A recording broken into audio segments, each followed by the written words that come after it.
नमस्कार। आज हम बात करेंगे क्रिप्टो करेंसी बिल के बारे में, जिसके बारे में बहुत सारी चर्चाएं हैं। लोगों के मन में बहुत सारे शंकाएं हैं, क्वेश्चन हैं। लोगों को यह लगता है कि क्रिप्टो करेंसी बिल आने के बाद बहुत सारे चीजों की बैनिंग हो जाएगी, बहुत सारी चीजें बंद हो जाएंगे। तो हम देखते हैं, जो कि न्यूज मीडिया में बहुत सारे रिपोर्ट आ रहे हैं कि पैनल जो है वो किस तरीके से सोच रही है और कैबिनेट किस तरीके का बिल लेके आएगा, इसके बारे में एक के बाद एक चर्चा करेंगे। पहले तो ये देखें कि क्रिप्टो करेंसी बिल आने के बाद कौन कौन सफर होंगे। जैसे कि नंबर 1, ट्रेडर्स। जो लोग ट्रेडिंग कर रहे हैं उनका क्या इंपैक्ट होगा। जो लोग ट्रेडिंग कर रहे हैं उनको वही है, तो एक ही बात की कि टैक्सेशन क्या होगा। तो टैक्सेशन के बारे में जो बातें हैं, टैक्सेशन तो मेरे हिसाब से हेवी होने वाला है। आज के डेट में भी अगर आप देखेंगे टैक्सेशन है तो 20% और 30% है, राइट। तो शायद उसी चीज को आगे कंटिन्यू करें। उसके बाद दूसरा ये उनका तकलीफ है कि क्या हम फॉरेन एक्सचेंज में, जो फॉरेन में अलग अलग क्रिप्टो करेंसी एक्सचेंज है, क्या उसमें हम ट्रेडिंग कर पाएंगे। हां, ये चीजें बैन हो सकती है। ये चीजें बैन हो सकती है कि आपको यह बोला जाए कि आप अगर ट्रेडिंग करना चाहते हैं तो इंडिया के अंदर, भारत के अंदर जो एक्सचेंजेस हैं उन्हीं के अंदर ही आप अपनी ट्रेडिंग कीजिए। क्यों? क्योंकि भारत के अंदर अगर आप ट्रेडिंग करते हो तो सारे जो डेटा हैं उनको गवर्नमेंट ऑफ इंडिया को मिलने के लिए आसानी होगी और जो मनी लॉन्ड्रिंग हो रहा है उसको रोका जा सकेगा। हालांकि इस चीज को बहुत अलग तरीके से भी रोका जा सकता था, लेकिन जो अलग अलग नियम आरबीआई के हैं, अगर उनको देखा जाए, फॉरेन एक्सचेंज मैनेजमेंट के डिफरेंट एक्ट से उनको देखा जाए, तो यह अच्छा है कि अगर आप इंडियन एक्सचेंज के साथ ही डील करें तो गवर्नमेंट की यह दूसरी स्टेप है ट्रेडर्स के लिए। और एक चीज है कि आपको गवर्नमेंट हो सकता है वो रजिस्टर्ड वॉलेट यूज करने के लिए बोले, जिनको वो इजीली ट्रैक कर सके। और यह भी हो सकता है कि रजिस्टर्ड वॉलेट आधार कार्ड नंबर के साथ और या उसी तरीके से सूचित हो।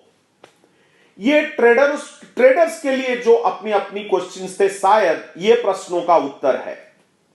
उसके बाद आते हैं जिन लोगों को आज के डेट में, जो लोग सिर्फ क्रिप्टो करेंसी को, बिटकॉइन हो, इथेरियम हो, होल्ड करके रखे हुए हैं, वो कोई ट्रेड नहीं कर रहे हैं, वो इंतजार कर रहे हैं कि कब बढ़ेगा, कब सेल करेंगे।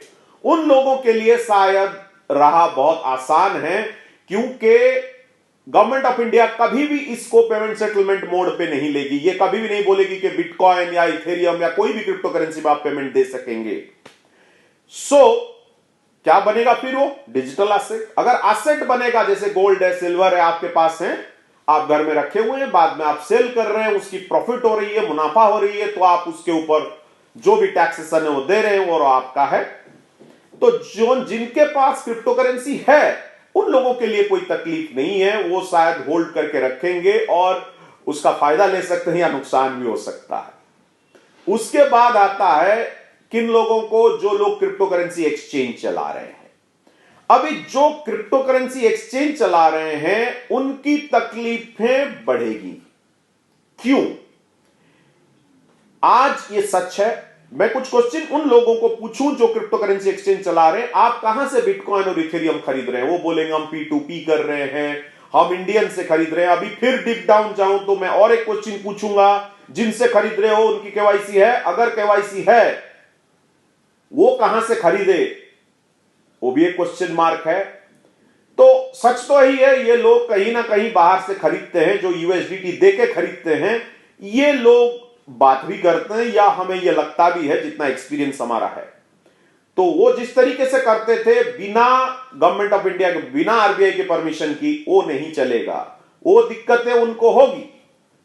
और अगर भी वो खरीदना चाहेंगे तो शायद एक परमिशन की रूट खुलेगी, जिसको वो गवर्नमेंट को बताते हुए खरीदेंगे, क्योंकि ग्लोबल मार्केट और इंडियन मार्केट में प्राइस डिफरेंस काफी है।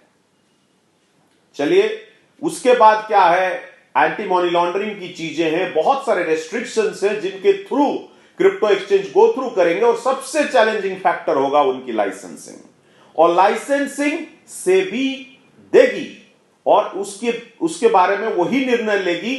ऐसा मसौदा पेश हुआ है, ऐसे बोला जा रहा है। अभी आगे देखते हैं क्या है, लेकिन अगर से भी इसको एक्सचेंज को रेगुलेट करती है, लाइसेंसिंग देती है, तो इतनी आसानी से हर गली में एक एक एक्सचेंज जो अभी खुल रहे हैं, जिस तरीके से धांधली चल रही है, वो रुकेगी। और टॉम डी कैरी हर कोई आके यहां पे एक्सचेंज नहीं खोल पाएगा, और सारे एनफोर्समेंट एजेंसीज, गवर्नमेंट एजेंसीज उनके ऊपर तीखा नजर रखेंगे, जो कि आम जनता के लिए अच्छा है, बट क्रिप्टो एक्सचेंज ओनर के लिए डेफिनेटली एक हेडेक है, और उन लोगों को वो आसानी से चलने का मौका नहीं दिया जाएगा। चलिए, ये सारे चीजों के बाद आते हैं जो लोग नए प्रोजेक्ट कर रहे हैं। जो लोग नए प्रोजेक्ट कर रहे हैं, नए प्रोजेक्ट का मतलब क्या है, जैसे कि कोई अपना टोकन लेके आ रहा है, कोई कॉइन लेके आ रहा है, कोई अपनी नई ब्लॉकचेन लेके आ रहा है, जो नई नई ब्लॉकचेन टेक्नोलॉजी लेके आ रहे हैं, अलग अलग फ्रेमवर्क लेके आ रहे हैं, दैट इज ओके। बट जो लोग कॉइन लेके आ रहे हैं, टोकन लेके आ रहे हैं, उनको पूरी तरीके से बैन कर दिया जाएगा। यूटिलिटी टोकन यहां पे नहीं आ सकती। यूटिलिटी टोकन क्या है, पेमेंट सेटलमेंट करने का एक मेथोडोलॉजी है, सो शायद वो चीजें बंद होगी। आप हर दिन सुन रहे होंगे डेफी, एनएफटी तो आज के डेट में हर कोई आ रहा है। अगर गवर्नमेंट इसके बारे में अच्छे से सोचे तो शायद, ये जैसे सबको लग रहा है ये गंगा नहा लिया हमने, एक नया एनएफटी ले आया, हर कोई एनएफटी लेके आ रहा है, बट एनएफटी के पीछे का जो राज है, जिस तरीके से वो चलता है, शायद अगर सही से उसको समझा जाए, कहीं कोई छुप के मनी लॉन्ड्रिंग तो नहीं कर रहा है। एक छोटा सा आर्ट, उसको छोटा सा आर्ट, मैं इसके लिए बोल रहा हूं, शायद जो आर्टिस्ट होंगे उनको बुरा लग सकता है, लेकिन मैं ये बोल रहा हूं, कोई भी एक चीजों को मिलियंस ऑफ डॉलर्स में समझ में नहीं आता। तो बहुत सारे लोग इधर आ रहे हैं, बहुत सारे लोग कर रहे हैं, उसकी रेगुलेटरी बन जाए अलग तो अच्छी बात है, क्योंकि उसमें बहुत सारे लूपहोल्स है, जिसको अगर बोला जाए तो एक ग्लोबल मनी लॉन्ड्रिंग हब है। जिस तरीके से एनएफटी चल रही है, शायद एनएफटी के ऊपर भी शिकंजा कसा जाएगा, क्योंकि एनएफटी में जो मेथोडोलॉजी यूज किया जा रहा है, उसको कहीं ना कहीं पेमेंट एंड सेटलमेंट मेथड में जोड़ा जा सकता है। ये है कुछ पॉइंट्स, कुछ मुद्दे जो क्रिप्टो करेंसी रेगुलेशन के बारे में है, रिलेटेड टू इंडिया। सो शायद ये वीडियो में जितनी बातें मैंने कहीं ना कहीं आपका काम आ सकता है। धन्यवाद। सी यू इन नेक्स्ट वीडियो।